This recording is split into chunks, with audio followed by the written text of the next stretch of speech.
నమస్తే. నేను మీ కుప్ప పద్మిని. ఇన్నాళ్ళు మీ సపోర్ట్‌ని నాకందిస్తూ, మీ ప్రేమని నాకందిస్తున్న ప్రతి ఒక్కరికి కృతజ్ఞతలు. ఇప్పుడు చూడబోతున్న ఈ వీడియో కూడా ఖచ్చితంగా మీకు ఉపయోగపడుతుంది. లైక్, షేర్ అండ్ సబ్స్క్రైబ్ చేసి మీ ఇష్టాన్ని, అలాగే మీ సపోర్ట్‌ని నాకందించండి. అలాగే ఈ వీడియో పట్ల మీ అభిప్రాయాన్ని కామెంట్ సెక్షన్‌లో కామెంట్ చేసి నాకు తెలియచేయండి. నమస్తే. నమస్తే. Welcome to our channel. నేను కుప్ప పద్మిని. ప్రస్తుతం మనతో పాటు ప్రముఖ ఆధ్యాత్మికవేత్త, నారీసేన ఫౌండర్, దత్త ఉపాసకురాలు శ్రీమతి లతా దత్త గారు మనతో పాటు ఉన్నారు. మాట్లాడదాం. నమస్తే అక్క. జై గురుదత్తారా. శ్రీ గురుదత్త అక్క. అక్క, సాంబ్రాణి మనకు తెలుసు. చాలా చాలా మన ప్రతి ఇంట్లో కూడా ఈ సాంబ్రాణి ఖచ్చితంగా ఇదివరకు రోజుల్లో చాలా విశేషంగా వినియోగించుకునేవాళ్ళు. బాలింత ఉందంటే ఆ ఇల్లంతా ఘుమఘుమలాడుతూనే ఉంటుంది. బాలింతకేంటి తలకి స్నానాలు చేయగానే కూడా ఆ! definitely. సాంబ్రాణి ధూపం వేసుకోమనేవారు. హ్మ్. అంతే కదా ముందు. అంతే. అంతే. మొన్నటి వరకు కూడా సాంబ్రాణి ఈ ధూపం వేసుకో. డ్రైయర్లు లేవు కదా. లేవు. సాంబ్రాణి ధూపం వేసుకో, సాంబ్రాణి ధూపం వేసుకో అని. అద్భుతం. అసలు సాంబ్రాణిని ఎందుకు అలా మమేకం చేశారు? ఏంటి సాంబ్రాణికి ఉన్న విశిష్టత? ఎలాంటి ఏ రోజులు వేసుకోవాలి ఇంట్లో సాంబ్రాణి అనే దాని మీద కన్ఫ్యూజన్ ఉంది అక్క. దీని గురించి ఒక్కసారి. ప్రతిరోజు సాంబ్రాణి వేసుకున్నా కూడా ఫలితం ఉంటుంది. సాంబ్రానికి అంత విశేషమైన ఫలితం ఉంది. ఎందుకు అంటే నెగెటివ్ ఎనర్జీని దూరం చేస్తుంది. మనకి ఏదైతే ఈ వాయువులో అంటే ఈ గాలిలో ఉంటాయో, ఆ గాలిలోని శక్తిని తిరిగి ఇచ్చేది ఇదొక్కటే అని చెప్పొచ్చు. సాంబ్రాణి ఒక్కటే అని. మనం ఎప్పుడైతే యజ్ఞాలు, హోమాలు చేస్తామో అప్పుడు కూడా ఈ గాలిలో ఏదైతే ఉంటుందో అంటే శక్తి కోల్పోతుందో, లేదంటే ఇంప్యూరిటీస్‌తో నిండిపోతుందో, మనకి కోవిడ్ అప్పుడు కూడా ఆక్సిజన్‌తోనే కదా చాలా ప్రాబ్లమ్స్ వచ్చేసాయి. అలా ఈ ప్యూరిఫై చేయాలంటే యజ్ఞాలు, హోమాలు చేయాలి. ఇలాంటి సాంబ్రాణి ధూపాలు. అంటే సాంబ్రాణి ధూపాలంటే కూడా ఏవంటే అవి కాదు. ఆవు పేడతో చేసినటువంటివి చాలా మంచివన్నమాట సాంబ్రాణి ధూపాలు. అలాంటివి ఎక్కువ ఉపయోగించాలి. ఉపయోగిస్తే ప్రతి వారానికి ఒక ఫలితం ఉంది. ముందుగా ఓహ్! స ప్రతి రోజుకేనా? ప్రతి రోజుకి, ఓహ్! ప్రతిరోజు వారంలో ప్రతిరోజు కూడా ఒక ఫలితాన్ని ఇస్తున్నారనమాట. ముందుగా ఆదివారం నుంచి మొదలుపెడితే హ్మ్. గుగ్గిలంలో సాంబ్రాణి వేయటం ద్వారా ఒక్కొక్క ఫలితం. ఒక్కో రోజు ఒక్కొక్క ఫలితం. ఆదివారం వేయటం వల్ల సాంబ్రాణి ధూపాన్ని ఆత్మబలము, హ్మ్. సిరి సంపదలు ఇవన్నీ కూడా కలుగుతాయి. బా! కీర్తి ప్రతిష్టలు, ఈశ్వర అనుగ్రహము, సూర్యానుగ్రహం కూడా కలుగుతుంది. ఆదివారం ధూపం వేయటం వల్ల. ఇక సోమవారం వేయటం వల్ల మానసిక ఆరోగ్య స్థితి బాలేని వాళ్ళు, ఎవరైనా ఆరోగ్య స్థితి బాలేని వాళ్ళు, మానసిక స్థితి బాలేని వాళ్ళు, వాళ్ళందరూ సోమవారం ధూపం వేసుకుంటే మంచిది. ధూపం అంటే ఉట్టి దేవుడి గదిలో వేయటం కాదు పద్మిని. ఇల్లు మొత్తం తిరగాలి. హ్మ్. అది మంచిది ధూపం. అంతే. ప్రతి గదిలోకి కూడా వెళ్ళి తీసేస్తూ ఉండాలన్నమాట అవును. ధూపం. ఇక మంగళవారం అయితే శత్రు భయము, ఈర్ష్య, హ్మ్. అసూయ తొలగిపోతాయి. ఓకే.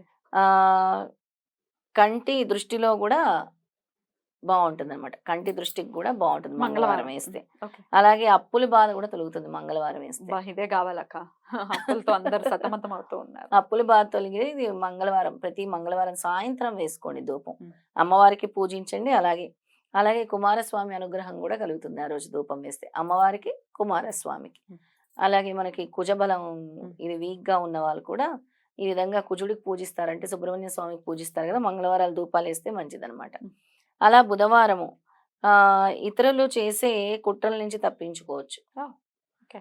నమ్మక ద్రోహం చేస్తూ ఉంటారు చాలామంది. దానివల్ల తప్పించుకోవచ్చు. పెద్దలు, మహానుభావుల ఆశీస్సులు గూడా లభిస్తాయి. ఆర్థికాభివృద్ధి గూడా ఉంటుంది. బుధవారం గాబట్టి. హ్మ్. బుధవారం రాకోరుతుందనమాట ఎప్పుడు హ్మ్. కూడా. హ్మ్. ఇక గురువారం వేస్తే గురువారం సకల సత్ఫలితాలు ఇస్తాడు గురుదేవుడు. ఓహ్! అలా గురువు అనుగ్రహం గూడా ఉంటుంది. అందుకే ఎక్కువ ముఖ్యంగా గురువారాలు, శుక్రవారాలు, మంగళవారాలే ఏయమంటారు అవును. ధూపాలు. అవును.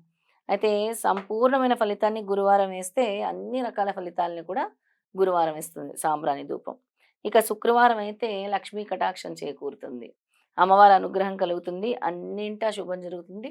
ఆ ఇంట్లో శుభకార్యాలు జరగాలన్నా కూడా ప్రతి శుక్రవారము సాంబ్రాణి ధూపం వేయాలి. గుగ్గిలం వేయాలి. రైట్. అలాగే ఇక శనివారం ఏంటి అంటే శనీశ్వరుడు, కాలభైరవుడు, హ్మ్. ఇక మనకుండే శని దోషాలు తొలగటానికి కూడా, హ్మ్. నెగెటివ్ ఎనర్జీస్ పోవటానికి కూడా ప్రతి శనివారము హ్మ్. ఈ సాంబ్రాణి ధూపం, హ్మ్. గుగ్గిలం అనేది వేయాలి. హ్మ్. రైట్. అలా వేస్తే చాలా చాలా మంచిదనమాట రైట్. మనకి. రైట్ అక్క. అయితే ఏ రోజు వేసుకుంటే ఏ ఫలితం వస్తుందనేది చెప్పారు. అయితే అవును. అసలు ప్రతినిత్యం కూడా వేసుకోవచ్చు. క్లెన్స్ వేసుకోవచ్చు. చేస్తుంది అని చెప్పారు హ్మ్. కాబట్టి. అయితే ఈ బూజు ఖచ్చితంగా దులుపుకొని నీట్‌గా వేసుకుంటే కూడా డెఫినెట్‌గా ఇల్లు కూడా నీట్‌గా ఉండాలి. ఇంటిని చూసి ఇల్లాలని చూడాలి అని అంటారు కదా!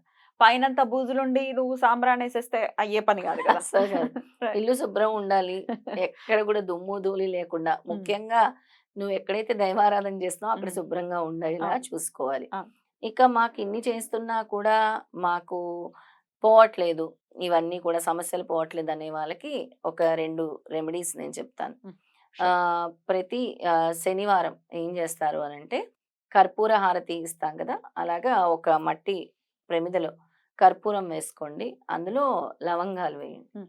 లవంగాలు వేసి కొద్దిగా ఆహ్, యాలుక్కాయలు గూడా మీరు తర్వాత ఫస్ట్ లవంగాలేసి తర్వాత యాలుక్కాయలు కూడా వేయండి. ఇవి ఎలా అయితే చిటపటలంటూ ఉంటాయో దానివల్ల గూడా చాలా వరకు అంటే మీకు ముందుగా ఆర్థికంగా మీరు నిలదొక్కుకోవడానికి ఈ ప్రక్రియ చాలా పనిచేస్తుంది. ఆ లవంగాలతో వేసేటటువంటి ఆ ధూపం శత్రునాశనం కూడా చేస్తుంది అని విన్నా. శత్రునాశనం చేస్తుంది. ఉమ్. నెక్స్ట్ ఈ ఆర్థిక ఇబ్బందులను గూడా తొలగిస్తుంది. ఈ శత్రునాశనం అంటే శత్రుత్వం పోవటం, శత్రువులు నాశనం అయిపోవడం కాదు ఆ! కదా. మళ్ళీ అదొక కరెక్షన్. అదే. శత్రునాశనము అనంటే మీకు శత్రువులు లేకుండా ఉండటము. అంతేగాని దాని యొక్క అర్థం. మనుషులు ఏదో పోవటం కాదు. అంతే కదా అక్క. అంతే. అదొక క్లారిటీ అన్నమాట. అది కూడా ఏం చేయాలి అనంటే అందరూ పడుకున్న తర్వాత రాత్రప్పుడు చేయాల్సిన ప్రక్రియ ఇది. ఇది కూడా అందరూ చూసే విధంగా చేయకూడదు. కర్పూరంలో ఈ లవంగాలేసేది అది అలా చేయకూడదు. ఇంకా ఏం చేయొచ్చు అనంటే మన రాక్ సాల్ట్ ఉంటుంది కదా! రాక్ కల్లుప్పు. సాల్ట్ తీసుకొని కళ్ళుప్పు తీసుకొని దాంట్లో మనము ఇలా గీయాలి. అంటే 4 పార్ట్స్‌గా అంటే ప్లస్ గీయాలి. ప్లస్ గీసి లవంగాలను పెట్టాలి. లవంగాల్ని లైన్‌గా పెట్టాలి. ఎక్కడైతే ప్లస్ గీసామో అలా లైన్‌గా పెట్టేసి మీ ఇంటి కార్నర్ అయితే ఏదైతే కార్నర్ వస్తదో మీ ఇంట్లో ఇప్పుడు ఒకసారి మీ ఆగ్నేయం వైపు రావచ్చు. అంటే కార్నర్ ఎక్కడ ఉంటుందో చూసి అక్కడ తీసుకెళ్ళి ఆ బౌల్‌ని పెట్టండి. కింద పెట్టి పెట్టేయచ్చా? కింద పెట్టేసేయండి. లేదా టేబుల్ కార్నర్‌లోనో ఏదైనా ఉంటే అలాగైనా చూసి పెట్టండి. చూసి పెట్టి తర్వాత ఆ ఉప్పుని పడేయాలి మీరు. అంటే ఇంట్లో జరగట్లేదు, నెగెటివ్ ఎనర్జీ ఉంది. ఇంట్లో ఏ పని జరగట్లేదు, లేదంటే గొడవలున్నాయి. ఏది సాగట్లేదన్నప్పుడు ఈ ప్రక్రియ బాగా ఉపయోగపడుతుంది పద్మిని. చాలా బాగా ఉపయోగపడుతుంది. రైట్ అక్క. సాంబ్రాణి డెఫినెట్ గా చాలా చాలా మంచి, అసలు అది వేసిన తర్వాత ఇమ్మీడియట్ గా మనం చూస్తే చాలా పీస్ వచ్చేస్తుంది ఇమ్మీడియట్ గా. Positive energy Definitely. వెంటనే తెలుస్తుంది మనకి. చక్కటి సాంబ్రాణి సుగంధం ధూపం కదా. వేస్తే. చాలా మంచి పాజిటివ్ సువాసనతో. డెఫినెట్లీ. అలాగే ఇప్పుడు మీరు చెప్పిన సెకండ్ రెమెడీ కూడా డెఫినెట్ గా శత్రువుల నుంచి ఇబ్బంది పడుతున్న వాళ్ళకు కూడా చాలా చాలా బాగా పనిచేస్తుంది. కొంత ఘాటు వస్తుందేమో కదా లవంగాలతో వేస్తే? లవంగాలతో కొంచెం ఘాటు వస్తుంది. ఆ కొంచెం తర్వాత careful గా. పద్మిని ముఖ్యంగా దత్తాత్రేయ స్వామికి పచ్చ కర్పూర హారతి అంటే చాలా ఇష్టం. మీరు ప్రతి గురువారము పచ్చ కర్పూరంతో దత్తాత్రేయ స్వామిని ఒకసారి సిద్ధమంగళ స్తోత్రం చదివైనా సరే పచ్చ కర్పూరంతో హారతి ఇచ్చుకోండి. Right. మీ ఇంట్లో ఉండేటటువంటి నెగిటివ్ ఎనర్జీ 100% దూరం అవుతుంది. Beautiful. నమ్మకంతో చేయండి ఈ ప్రక్రియ. డెఫినెట్లీ చాలా చక్కగా వివరించారు అక్క. Thank you so very much. నమస్తే. జై గురుదత్త. శ్రీ గురుదత్త.